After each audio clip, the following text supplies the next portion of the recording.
We're live? Alrighty. So, Hare Krishna everyone. We are continuing our Bhagavatam study. For those of you maybe glancing at this for the first time, if you go back on YouTube you can catch the beginning, but Bhagavatam is the essence of not only all Vedic scriptures, but the essence of all spiritual teachings condensed into one Purana. It was the great need for the age 5,500 years ago, and still today it's very relevant. It's so relevant, actually. It will be eternally relevant. But yeah, we're very fortunate to be studying it, and I hope, listen in, see if you like it, and I hope you guys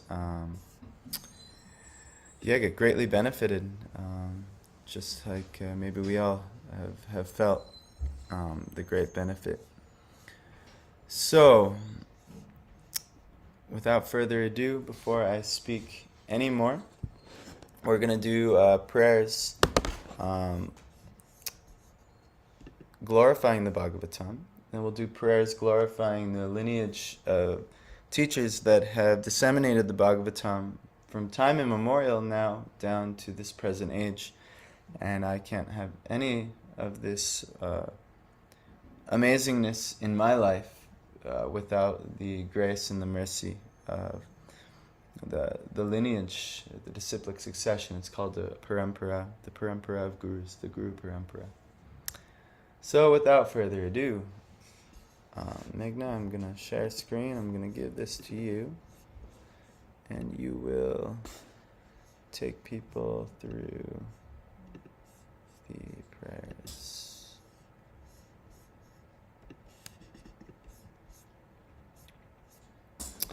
I trust you. Okay. Now,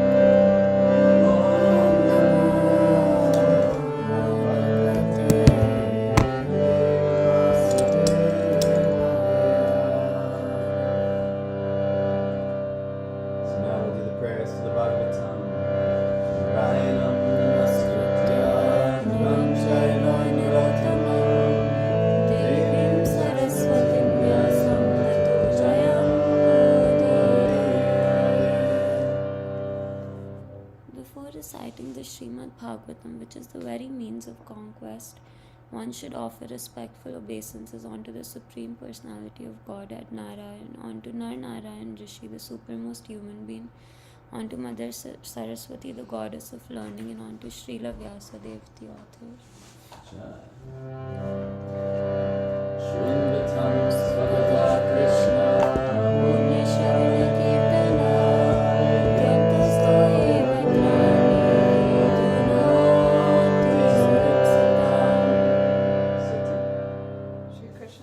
Godhead, who is the Paramatma in everyone's heart and the benefactor of the truthful devotee, cleanses his eye from material enjoyment from the heart of the devotee who has developed the urge to hear his message, which are in themselves virtuous when properly heard and chanted.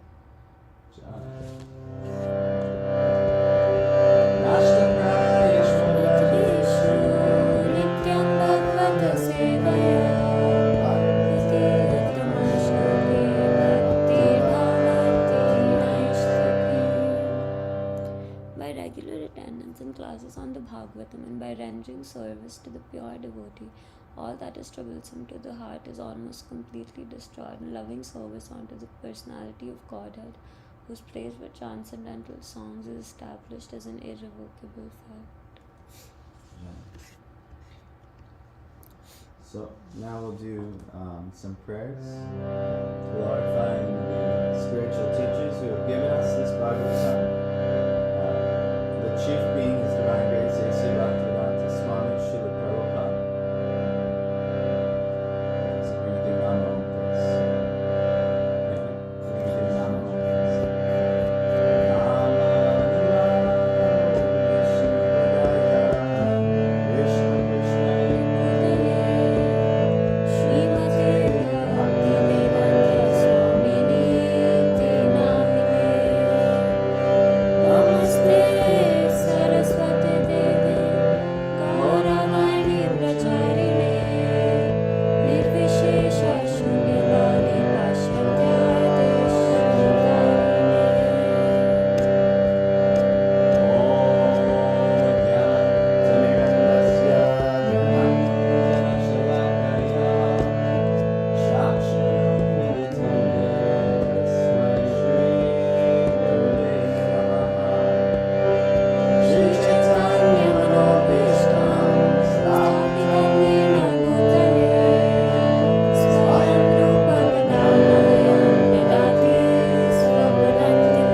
So, today's actually a very special day.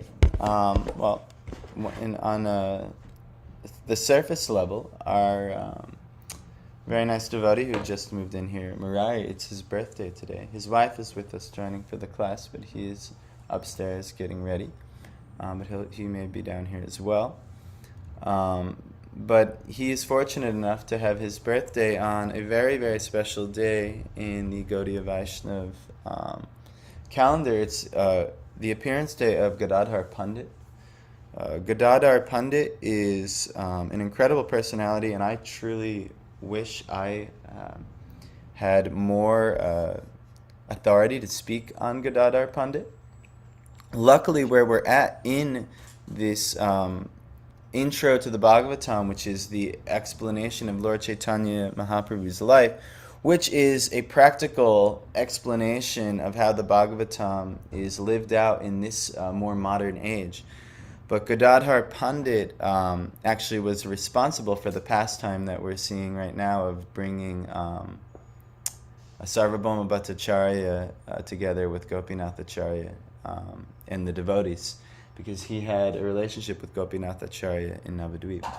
Now, Gadadhar Pandit is one of the Panchatattva, which means the five truths, one of the five divine personalities, who appeared, Chaitanya Mahaprabhu being the chief, but one of the five chief, and he is the he is the Lord's most devoted and dear servant. And maybe we'll tell one or two pastimes of Gadadhar Pandit. In the Lord's childhood, we already passed this in this sketch, but Chaitanya Mahaprabhu he wasn't exactly a devotee yet, and he wasn't exactly pleasing to the devotees. He was a great scholar of Navadvip, actually, and he was renowned for his knowledge of all kinds of different scriptures, but mostly on material subjects. So the devotees used to pray, and Gadadhar Pandit in specific used to pray, like, Lord, look at the brilliance that this personality has, look at his beauty and all his qualification, when will you make him your devotee? So he used to daily pray this, and he had some relationship with Chaitanya Mahaprabhu as a child, but Chaitanya Mahaprabhu used to actually tease the devotees, actually to fulfill their desires, because the devotees, they want nothing else, at least the pure devotees, and these were pure devotees, that's for sure. The pure devotees want nothing else other than to please the Lord. So even though they're over here getting harassed by the Lord, they're pleasing him very much with their actions. So they don't even know, but inadvertently they're very much doing their devotional work, and the Lord is reciprocating with them, and they got so much pleasure in the pastimes of the Lord's teasing the devotees. So Gadadhar Pandit was one of the devotees that Lord Chaitanya used to tease as a child.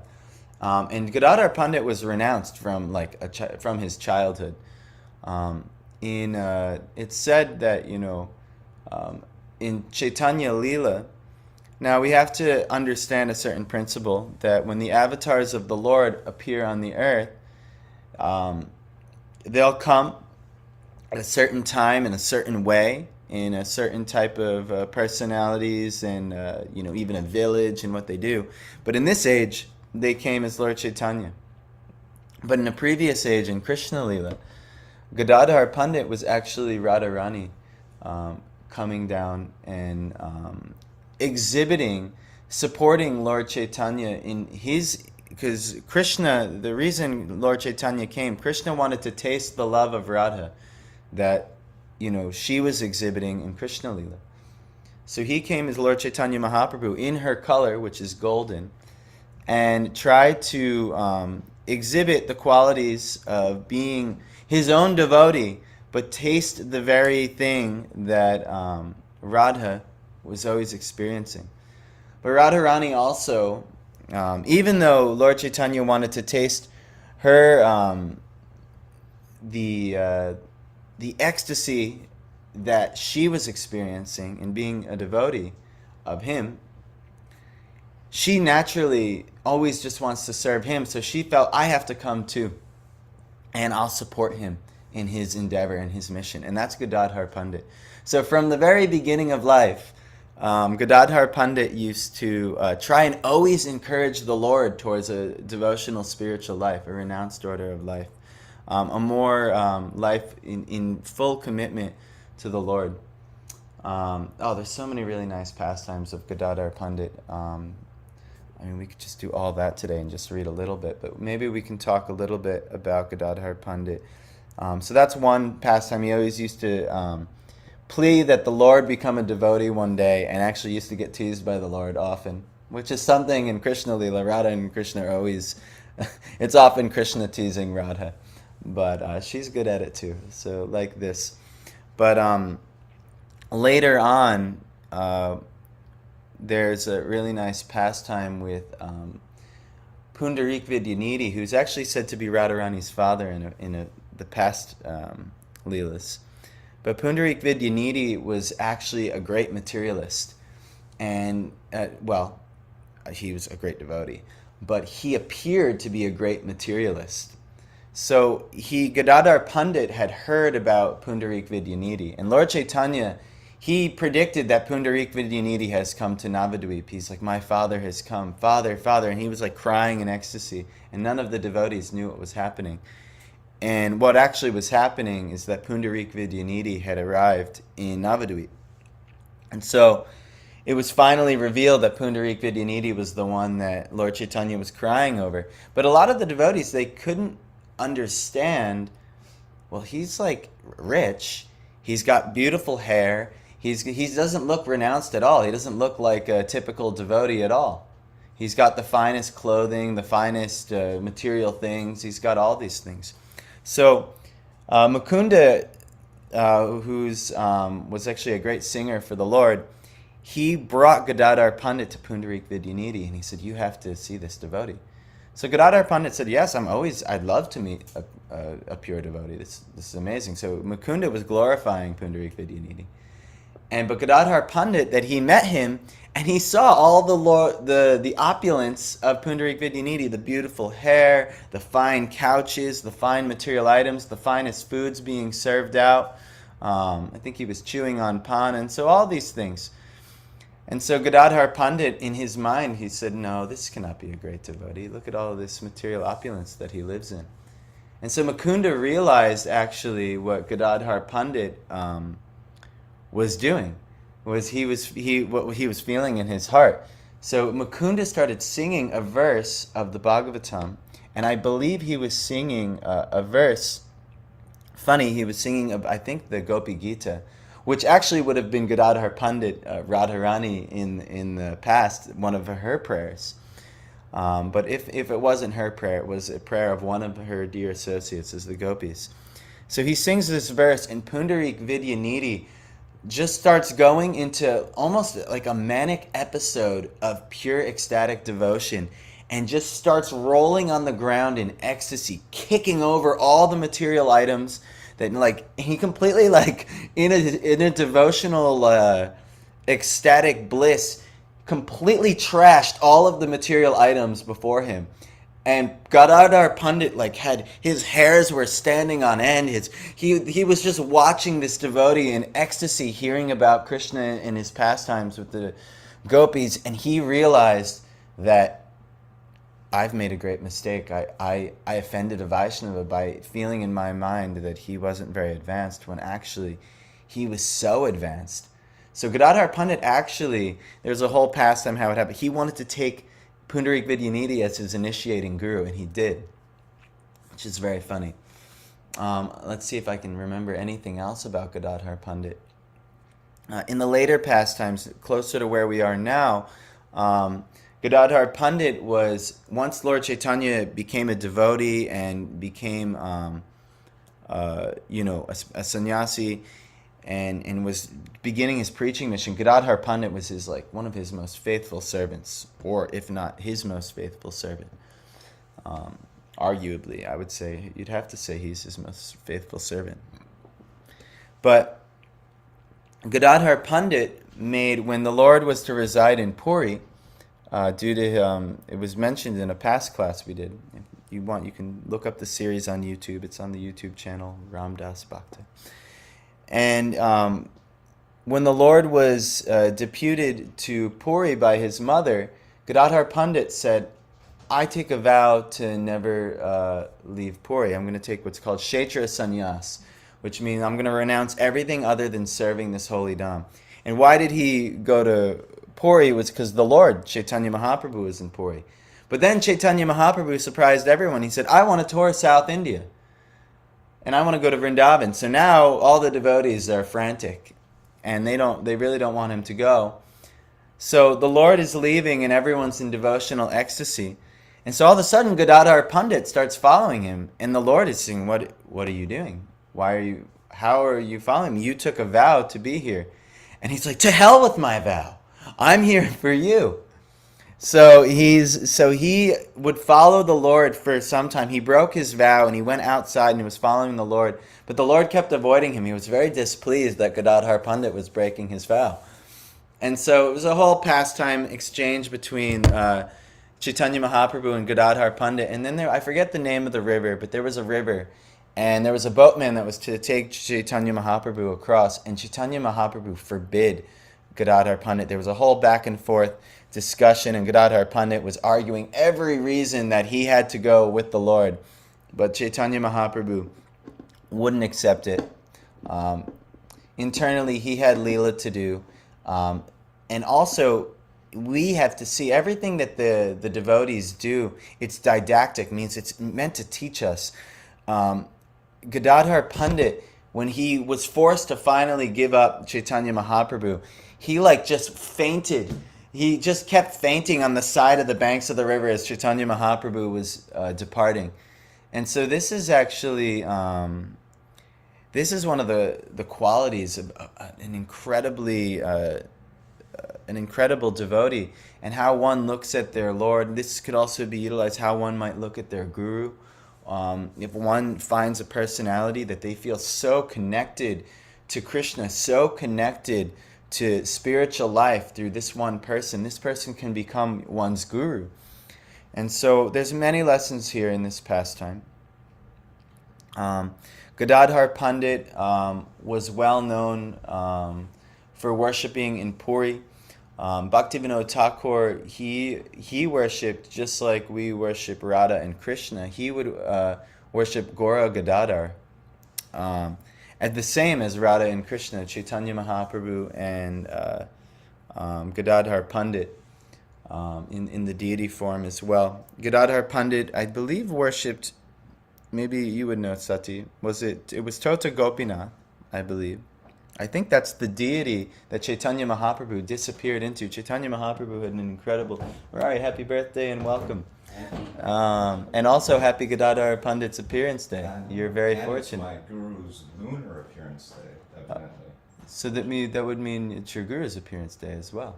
Yeah, it fell on it this Yeah. year. It's wild. Yeah, so... I think you're right. Yeah, so... wow, and it's Murari Prabhu's guru, Kadamba Kanana Swami, who I have great affection for. He taught me one of my first kirtan melodies, actually. It's also his appearance day. So he must have actually appeared on Gadadhar Pandit's appearance day, because it's Gadadhar Pandit's lunar appearance day. Wow. So your Guru Maharaj has a really exalted appearance day. So that's amazing.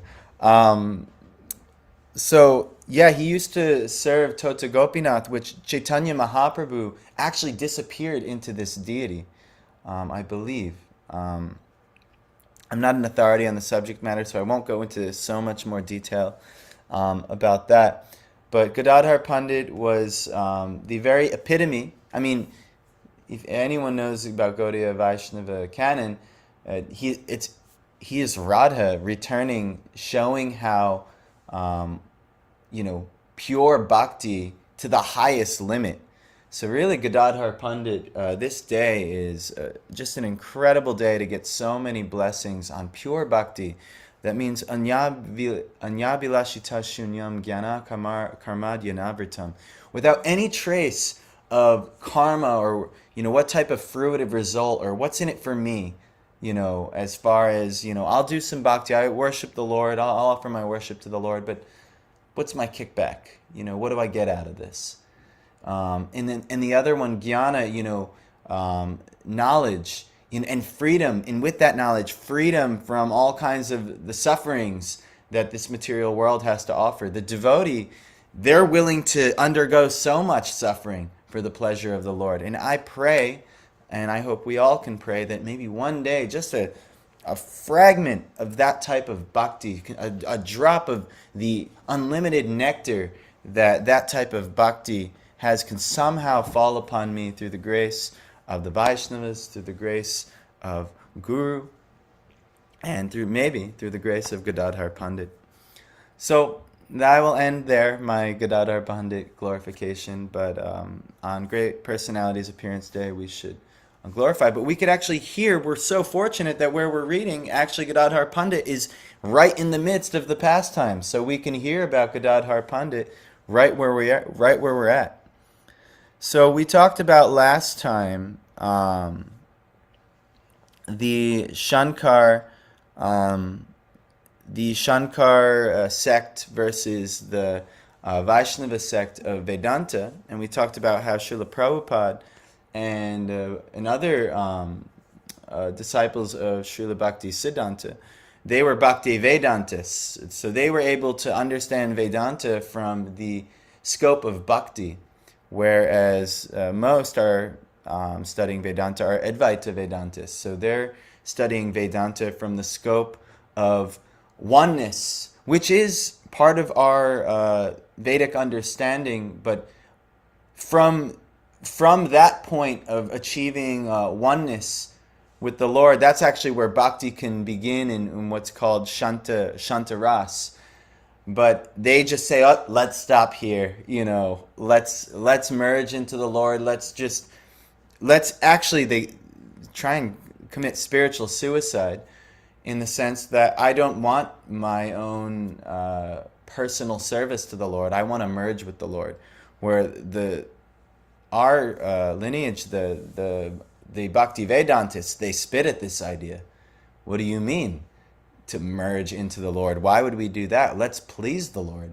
Let's engage all of our mind, soul, heart, and spirit into pleasing the Lord. And there's 5 rasas. And so, the real nectar of existence actually takes place after that realization of oneness with the Lord.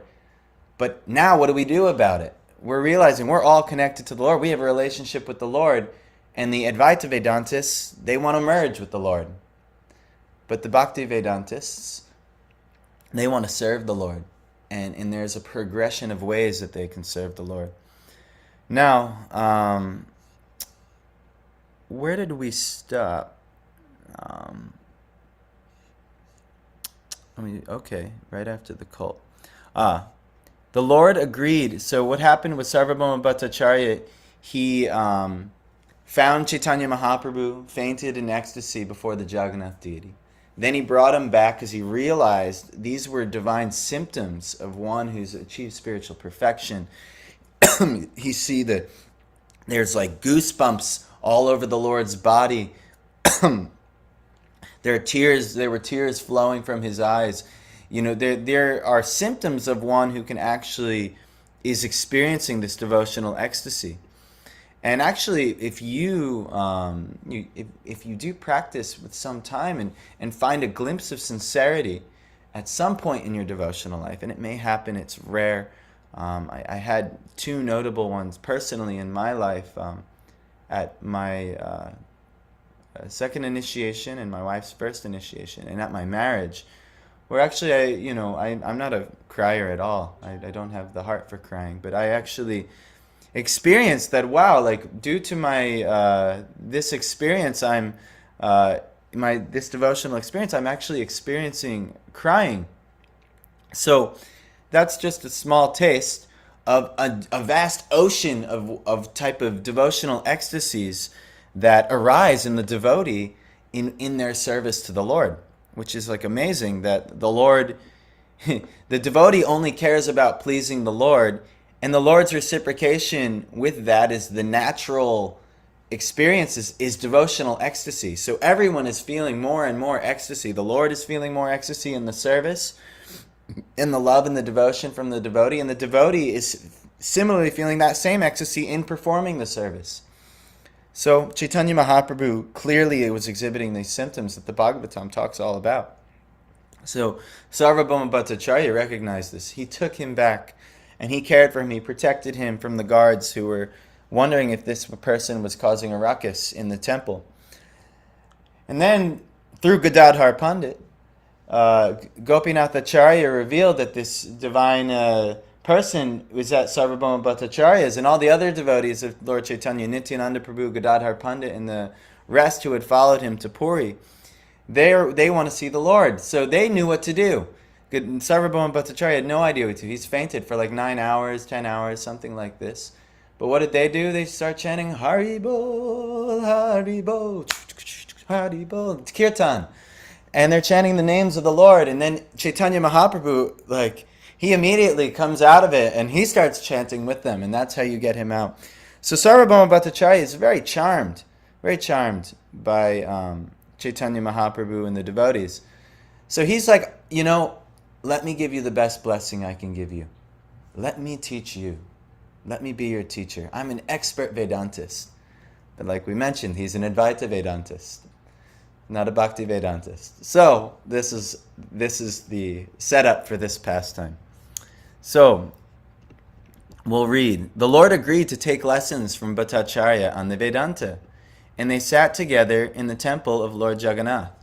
The Bhattacharya went on speaking continually for 7 days, and the Lord heard him with all attention and did not interrupt. The Lord's silence raised some doubts in Bhattacharya's heart, and he asked the Lord how it was that he did not ask anything or comment on his explanations of Vedanta. The Lord posed himself before the Bhattacharya as a foolish student and pretended that he heard the Vedanta from him because the Bhattacharya felt that this was the duty of a sannyasi. But the Lord did not agree with his lectures. By this, the Lord indicated that the so-called Vedantists amongst the Shankar Sampradaya or any other Sampradaya who do not follow the instructions of Srila Vyasadeva are mechanical students of Vedanta. Just following rules and regulations, but there's no real internal, emotional feeling behind it. They are not fully aware of that great knowledge. The explanation of the Vedanta Sutra is given by the author himself in the text of Srimad Bhagavatam. One who has no knowledge of the Bhagavatam will hardly be able to know what the Vedanta says. So he's teaching him the Vedanta, but the Srimad Bhagavatam is the natural commentary, the natural explanation of how Vedanta, which is another more, you could say, I don't know too much on Vedanta, but it's a very technical process. It's very high, very hard to study, and only the great scholars of spiritual scriptures, they study this Vedanta. Even though Krishna in Bhagavad Gita gives a lot of Vedanta knowledge, and he says that he is the knower of Vedanta, the true knower of Vedanta. But the Srimad Bhagavatam is said to be the full explanation of Vedanta, the full commentary. So one who has no knowledge of the Bhagavatam will hardly be able to know what the Vedanta says.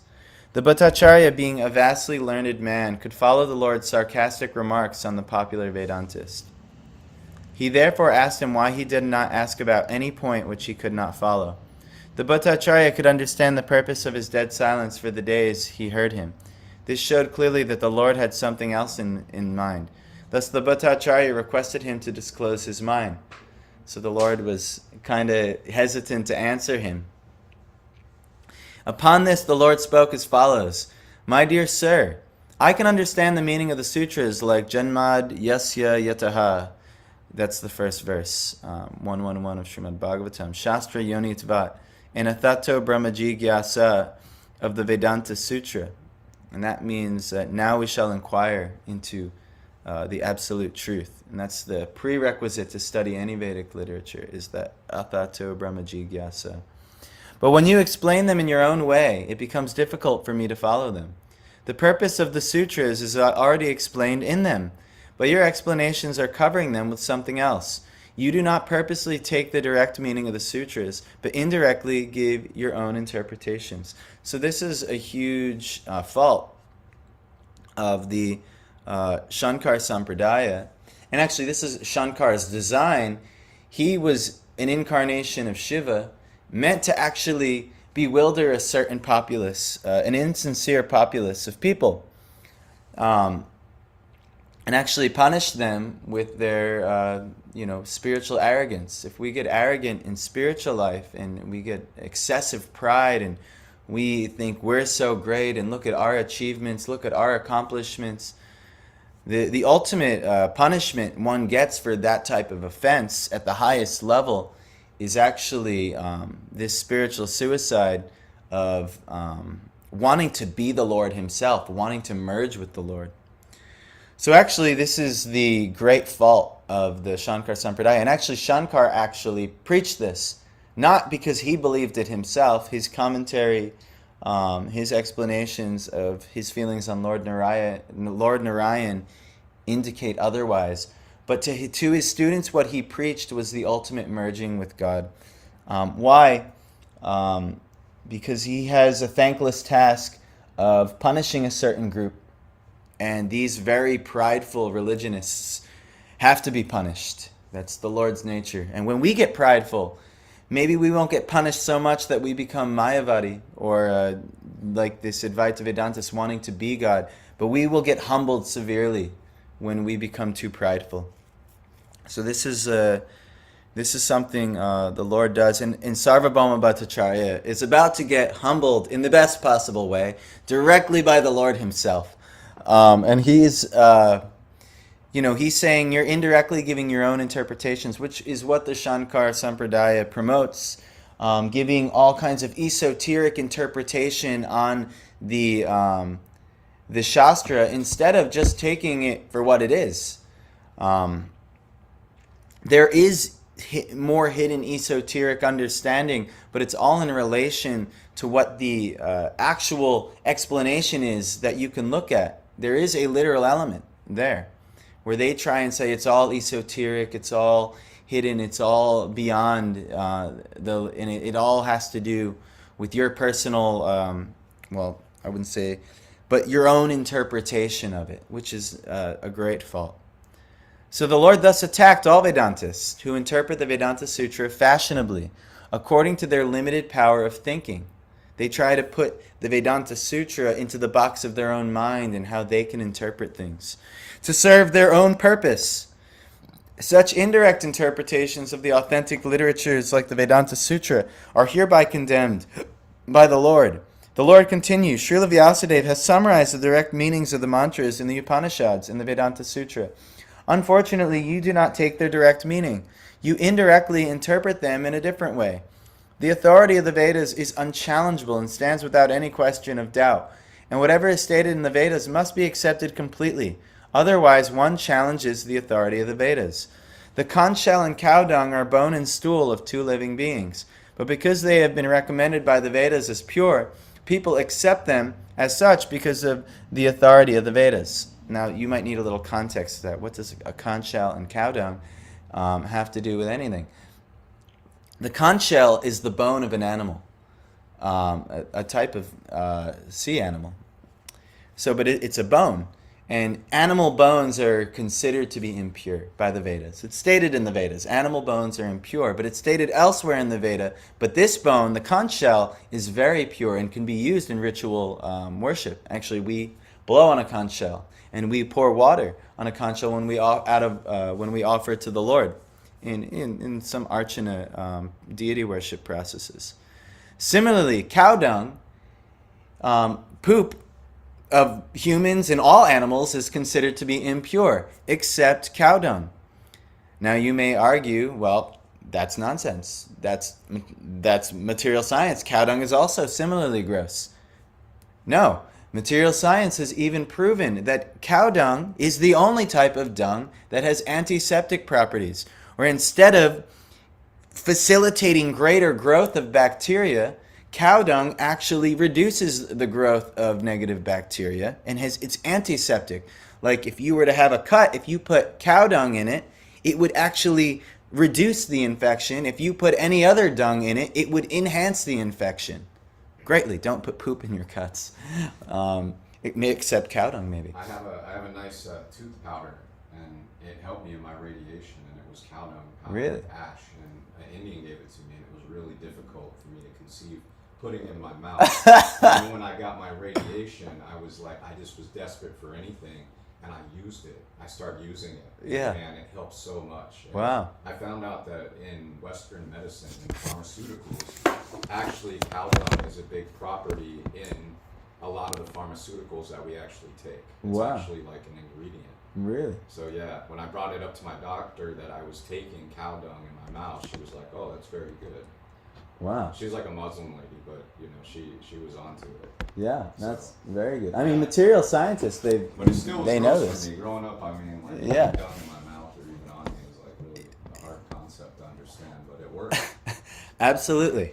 Absolutely. So, I mean, similar, I couldn't, but now if there are certain things when you cook for deities and things like that, when I contaminate something on accident, because time to time I do, I'll clean it with cow dung to re-purify it. So actually, and you can look this up. Material science has proven this. And actually, if you go to India, and me and my wife are very big into Ayurvedic treatment as well, and we have all kinds of products of cow dung, and it works. We clean with cow dung, and it cleans better. It reduces odor. You'd be shocked. In the ancient times, they used to actually mix the clay with which they would build their houses with cow dung. And what this actually did was it would keep away insects and pests and things like that. And yeah, it works. The whole room in the Bhakti Center is Yeah, cow dung. And that's then right. The Yuga Dharma ashram boys, they did an accent wall with cow dung. Really? It's great. Yeah. It's like an insulation. It's like pure. It's Yeah. very, very powerful. Yeah, so very cool.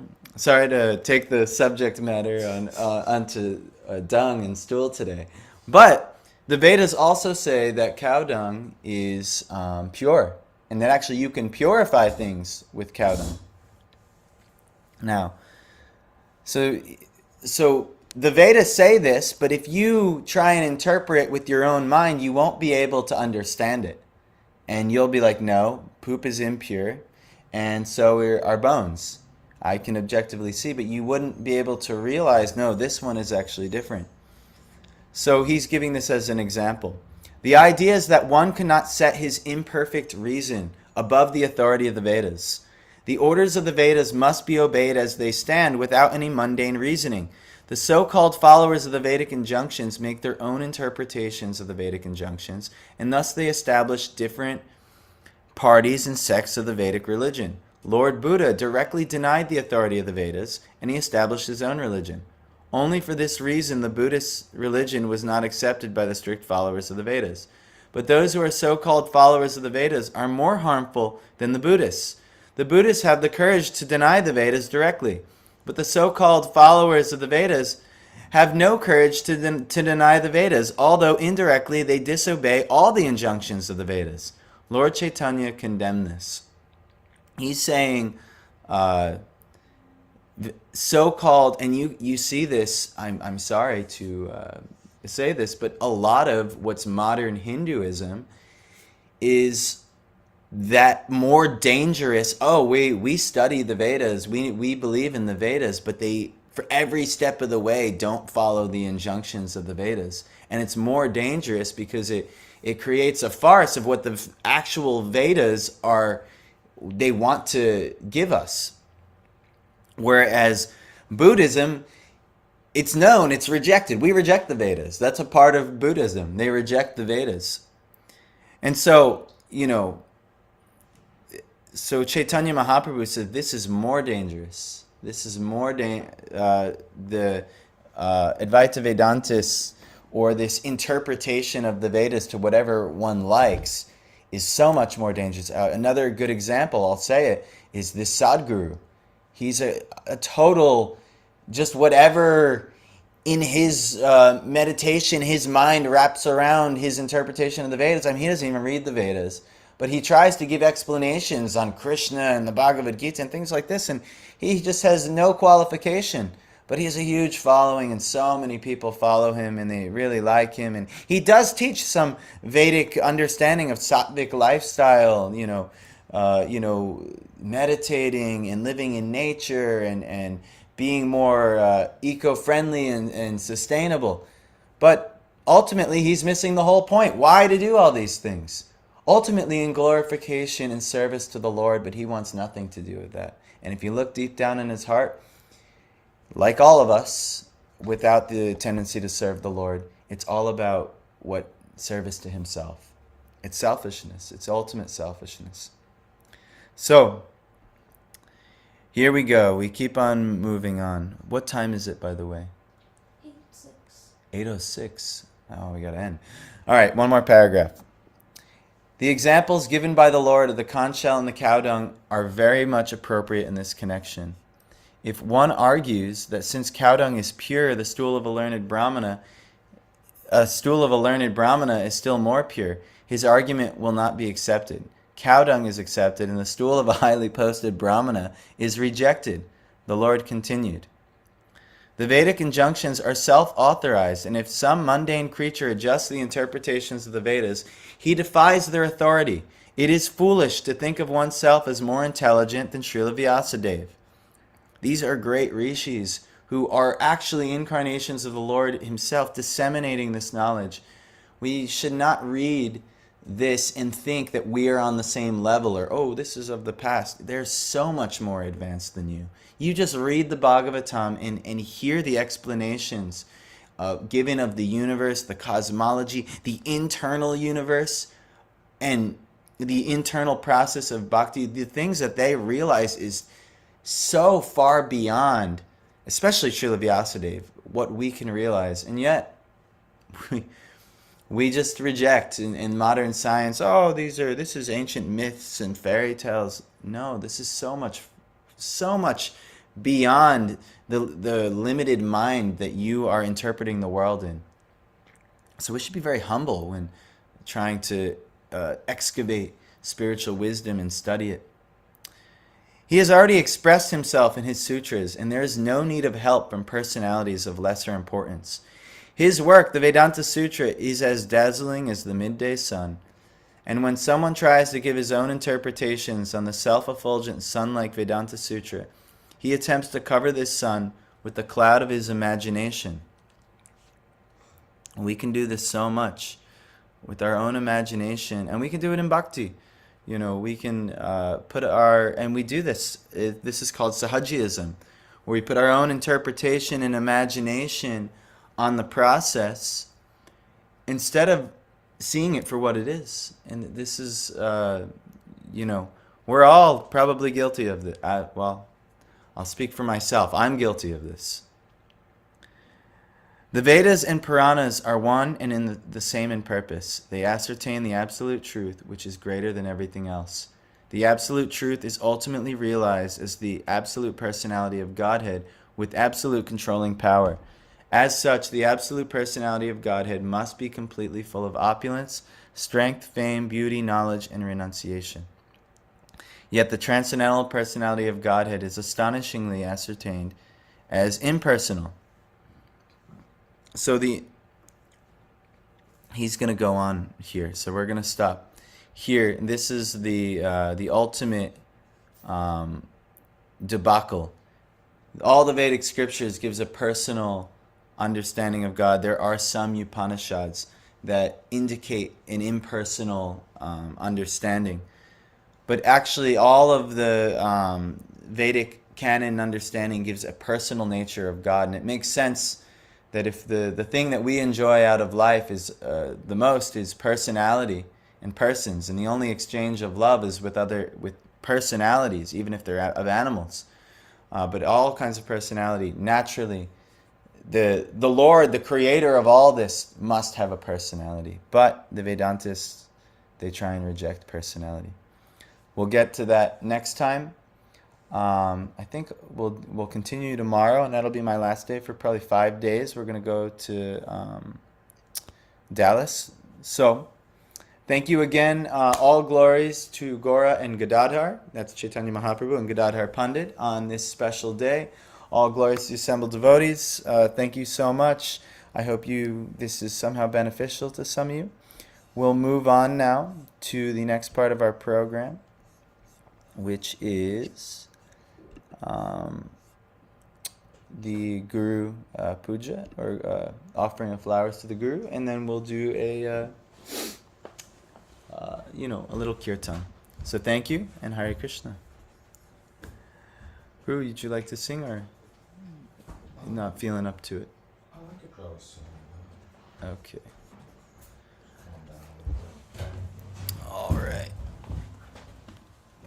So, thank you. I'll stop. I think I'll stop the share and just let you guys appreciate. You don't need to see the words.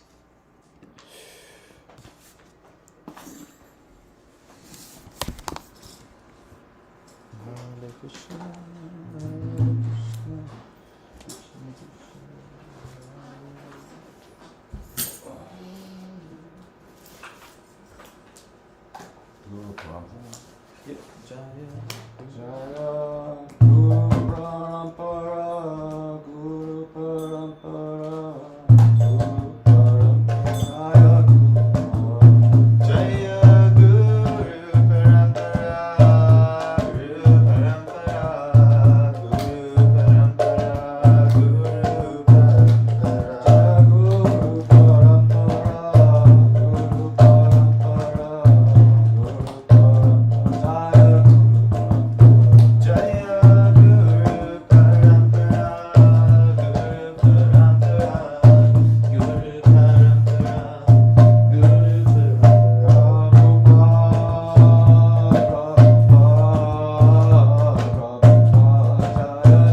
Sadma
Shri Sachi Sita Nisaki Prahlad Nrsimha Ki Vrinda Devi Tulsi Maharani Ki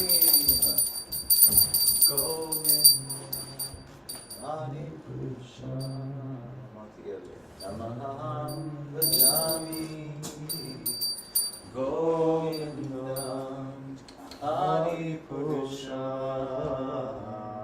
Tamaham Bhajami Govindam Adi Purusha. Tamaham Bhajami. Venum Kvanantam Maravinda Delaya Taksham Barhavatam Samasitam Buddha Sundarangam Kandarpa Kote Kamaniya Vishesha Shobham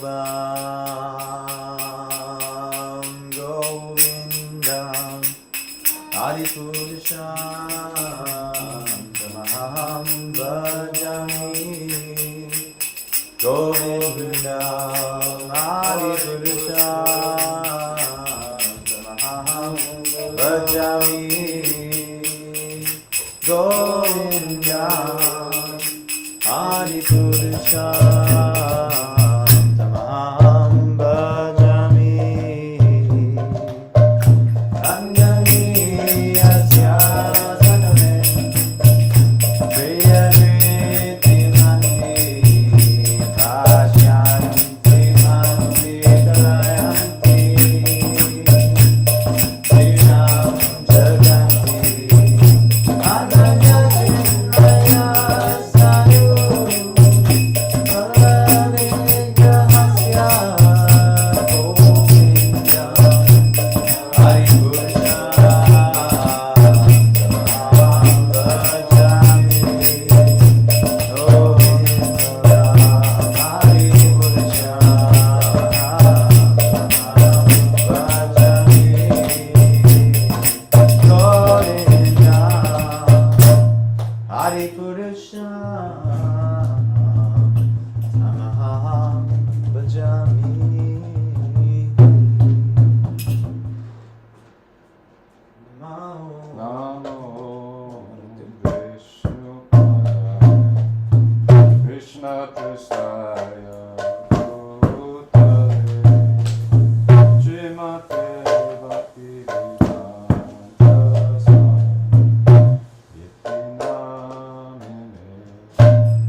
Happy birthday.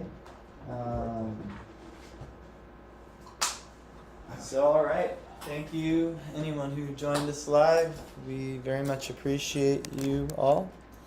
Thank you who actually joined us really live here in person. We appreciate you guys so much. And yeah, until next time, everyone. And Murray, I hope you have